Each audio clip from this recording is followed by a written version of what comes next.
تفسیر القرآن آج کا سبق سورہ یوسف آیت نمبر 54 سے 57 تک۔ اعوذ باللہ من الشیطان الرجیم، بسم اللہ الرحمن الرحیم۔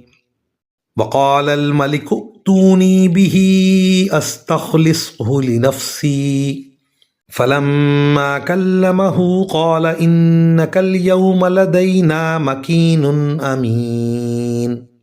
قال اجعلنی علی خزائن الارض انی حفیظ علیم۔ وکذلک مکننا لیوسف فی الارض یتبوأ منها حیث یشاء نصیب برحمتنا من نشاء ولا نضیع اجر المحسنین۔ وَلَأَجْرُ الْآخِرَةِ خَيْرٌ لِّلَّذِينَ آمَنُوا وَكَانُوا يَتَّقُونَ۔ ترجمہ: اور بادشاہ نے کہا اس کو میرے پاس لے آؤ، میں اسے خالص اپنا معاون بناؤں گا۔ چنانچہ جب یوسف بادشاہ کے پاس آ گئے اور بادشاہ نے ان سے باتیں کیں تو اس سے کہا، آج سے ہمارے پاس تمہارا بڑا مرتبہ ہوگا اور تم پر پورا بھروسہ کیا جائے گا۔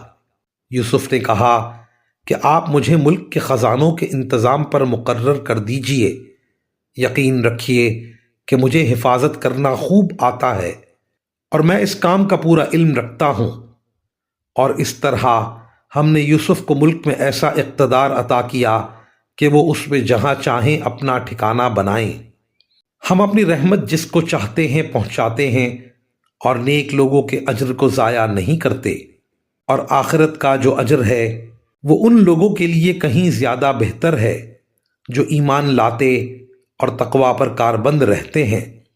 ان آیات کی تفسیر میں مفسرین کرام لکھتے ہیں، بادشاہ نے حضرت یوسف علیہ السلام سے جو باتیں کیں ان کی تفصیل بعض روایات میں اس طرح آئی ہے کہ اس نے پہلے تو خواب کی تعبیر خود حضرت یوسف علیہ السلام سے سننے کی خواہش ظاہر کی۔ اس موقع پر حضرت یوسف علیہ السلام نے بادشاہ کے خواب کی کچھ ایسی تفصیلات اس سے بیان کی جو بادشاہ نے اب تک کسی اور کو نہیں بتائی تھی۔ اس پر وہ نہایت حیرت زدہ ہوا۔ پھر حضرت یوسف علیہ السلام نے قحط کے سالوں کا انتظام کرنے کے لیے بھی بڑی مفید تجویزیں پیش کیں جو اسے بہت پسند آئیں اور اسے آپ کی نیکی کا اطمینان ہو گیا۔ اس موقع پر اس نے آپ سے کہا کہ آپ پر چونکہ ہمیں پورا بھروسہ ہو چکا ہے اس لیے آپ کا شمار حکومت کے متعمد افراد میں ہوگا۔ نیز جب حضرت یوسف علیہ السلام نے قحط کے اثرات سے بچنے کی تدبیر بتائی تو بادشاہ نے پوچھا کہ اس کا انتظام کون کرے گا۔ اس پر حضرت یوسف علیہ السلام نے پیشکش کی کہ میں یہ ذمہ داری لینے کو تیار ہوں۔ عام حالات میں حکومت کا کوئی عہدہ خود طلب کرنا شرعی اعتبار سے جائز نہیں ہے اور حضرت صلی اللہ علیہ وسلم نے اس کی ممانعت فرمائی ہے، لیکن جب کسی سرکاری عہدے کے نااہلوں کے سپرد ہونے کی وجہ سے خلق خدا کی پریشانی کا قوی خطرہ ہو تو ایسی پریشانی کی حالت میں کسی نیک پارسا اور متقی آدمی کے لیے عہدے کا طلب کرنا جائز ہے۔ یہاں حضرت یوسف علیہ السلام کو اندیشہ تھا کہ قحط کا جو زمانہ آنے والا ہے اس میں لوگوں کے ساتھ ناانصافیاں ہوں گی۔ اس کے علاوہ اس ملک میں اللہ تعالیٰ کا قانون جاری کرنے کا اس کے سوا کوئی راستہ نہیں تھا کہ حضرت یوسف علیہ السلام خود یہ ذمہ داری قبول فرمائیں اور اللہ تعالیٰ کے احکام کو نافذ فرمائیں۔ اس لیے آپ نے ملک کے خزانوں کا انتظام اپنے سر لے لیا۔ پھر روایات سے معلوم ہوتا ہے کہ رفتہ رفتہ بادشاہ نے حکومت کے سارے اختیارات انہی کے سپرد کر دیے تھے اور وہ پورے ملک کے حکمران بن گئے تھے۔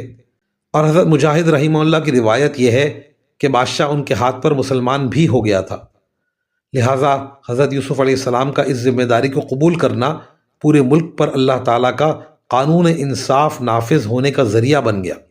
دنیا میں حضرت یوسف علیہ السلام کو جو عزت اور اقتدار ملا اس کے ذکر کے ساتھ قرآن کریم نے یہ بھی واضح فرما دیا کہ یہ اس اجر عظیم کے مقابلے میں بہت کم ہے جو ان کے لیے اللہ تعالیٰ نے آخرت میں تیار کر رکھا ہے۔ اس طرح ہر وہ شخص جس کو دنیا میں کوئی عزت اور دولت ملی ہو اسے یہ ابدی نصیحت فرما دی گئی ہے کہ اس کو اصل فکر اس بات کی کرنی چاہیے کہ اس دنیا کی عزت و دولت کے نتیجے میں آخرت کا اجر ضائع نہ ہو۔ وآخر دعوانا ان الحمد للہ رب العالمین۔